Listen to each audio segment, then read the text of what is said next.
John Henry, myth or real? Legend says he was faster than a machine, a giant slave who challenged technology itself. He was the greatest steel-driving man America ever produced. His victory cost him his life. But did the folk hero John Henry truly exist?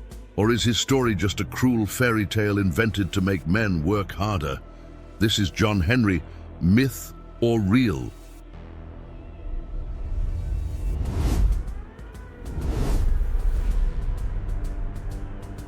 To understand the myth of John Henry, we must first understand the post-Civil War American obsession with expansion. The nation was desperate to connect the East Coast to the West, and the only path through the formidable Appalachian Mountains meant one thing: tunnels. Specifically, the Big Bend Tunnel in West Virginia around the 1870s. The job of the steel driver was arguably the hardest on the planet. Working in the dark, breathing dust and smoke, the steel driver, like Henry, would hold a steel spike against the rock while his partner, the shaker, rotated it. Then he'd swing a 9-pound hammer all day long to drill a hole for the blasting powder.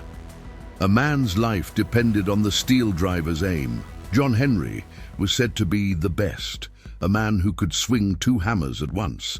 Then the company arrived with the future. The steam drill, a machine designed to replace men. It was faster, cheaper, and never tired. For the newly emancipated men who depended on their physical labor for dignity and survival, the steam drill wasn't just a tool. It was an executioner of jobs. The legend places Henry at the center of this industrial anxiety. He stepped forward and laid down his challenge to the company's captain. "A man ain't nothing but a man. But before I let that steam drill beat me down, I'll die with my hammer in my hand." The contest began.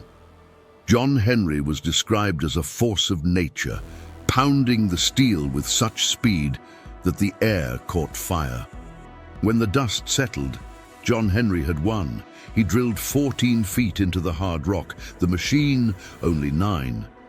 It was a clear, stunning victory for human strength. But the victory was too much. The legend says Henry's immense exertion caused his heart to fail. He collapsed over his 2 hammers, victorious but died right there on the spot. He became an instantaneous legend, immortalized in the ballads sung by workers across the entire nation. The song became more than just a folk tune.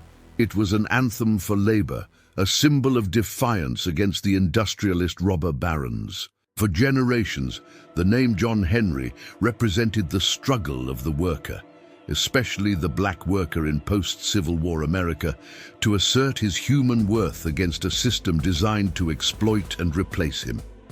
But this is the story we were told. Now let's look at the real.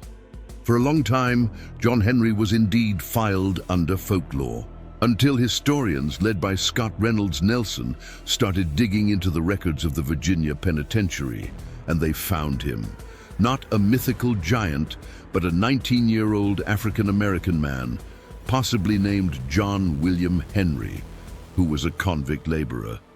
This changes everything.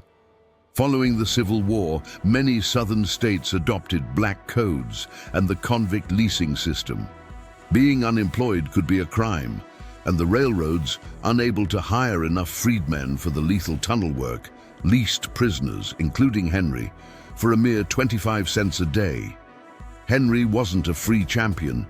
He was an enslaved laborer, forced to work at a much lesser-known site, possibly the Lewis Tunnel, where the rock was even harder. The records confirm that Henry DD'd while working on the railroad, but not in a glorious instant of victory. He was a victim of a far more mundane, yet terrifying killer: silicosis. Silicosis is a terminal lung disease caused by inhaling the crystalline silica dust released by drilling into the hard rock. The legend of the contest, the dramatic collapse, that was the necessary lie. The reality was that hundreds of men, forced into brutal labor, were dying slow, painful deaths from a preventable workplace hazard. The John Henry legend became a cultural shield. turning the story of a system that killed him into a song of a hero who was stronger than the system. The myth served a purpose for the powerful. It masked the brutal truth of convict leasing and labor exploitation. If John Henry died a martyr, it was a tragedy. If he died of silicosis in a forced labor camp, it was a crime. So, what is the real lesson of John Henry for us today? The steam drill has been replaced by artificial intelligence, by massive global corporations, and by automation threatening millions of jobs.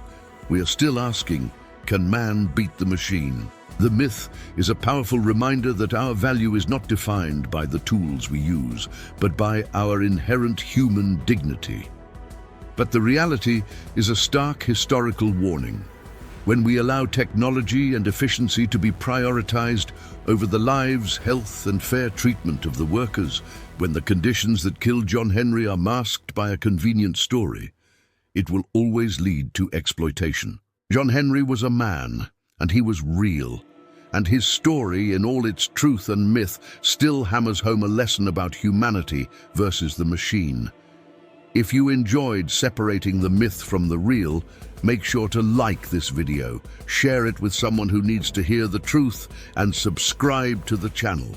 And tell me in the comments, who is the modern John Henry? Next week, we're diving into another American legend, the secret history of the $100 bill. Is it really a curse? You won't want to miss it. Until then, keep questioning the story.